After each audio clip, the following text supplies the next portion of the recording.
ফাকুৱা উৎসৱ ইমান ধুনীয়াকৈ পতা হৈছে। সকলো ৰাজ্যৰ সকলোকে মোৰ ফালৰ পৰা ফাকুৱাৰ আন্তৰিক শুভেচ্ছা জ্ঞাপন কৰিলোঁ।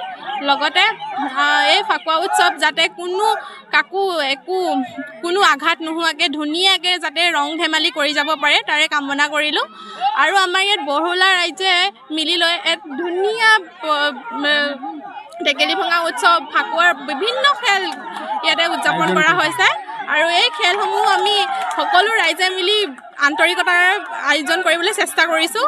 লগতে এই আয়োজন যাতে আৰু ভৱিষ্যতে আৰু ভালকৈ যাতে আমি উদযাপন কৰিব পাৰোঁ তাৰে প্ৰচেষ্টা চলাই যাম। আৰু ইয়াতকৈ ভাল যিমানে ভাল হয় সিমান ভাল কৰিবলৈ চেষ্টা কৰিম। মই বহুত ধন্যবাদ জনাইছোঁ। ডেকাখিনি মানে অৱগত কৰিছে আৰু চবেই কৈছে ডেকাখিনি আমি এবাৰ ইয়াত পাতিম বুলি। কোনো বছৰ হোৱা নাই, যাতে এই বছৰ ময়ো অলপমান উৎসাহ এটা দিলোঁ যাতে ল'ৰাখিনি ডেকা সমস্যাখিনি কৰক বুলি। আৰু অহা বছৰ আমিও চিন্তা কৰিছোঁ যে ইয়াতকৈ অলপ বহল ভাৱ কৰিব পাৰিলে আৰু ভাল হ'ব বুলি। গাঁৱৰে আমাৰ এই অঞ্চলৰ হয় সকলোৰে ৰাইজে মিলি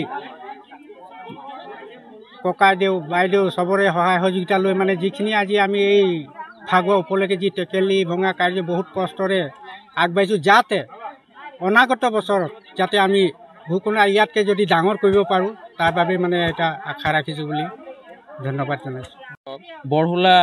বৰহুলাবাসী ৰাইজৰ হৈ ফাকুৱাৰ শুভেচ্ছা জ্ঞাপন কৰিলোঁ।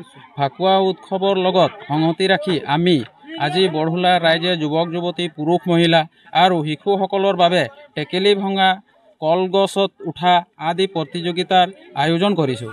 এই প্ৰতিযোগিতাত অংশগ্ৰহণ কৰা সকলো প্ৰতিযোগীক আমাৰ তৰফৰ পৰা ধন্যবাদ জ্ঞাপন কৰিছোঁ। আৰু অহা বছৰত ইয়াতকৈ যেন আমি উন্নতভাৱে প্ৰতিযোগী আয়োজন কৰিবলৈ চেষ্টা কৰিম। গতিকে সকলোৰে সহায় সহযোগিতা কামনা বিচাৰিছোঁ।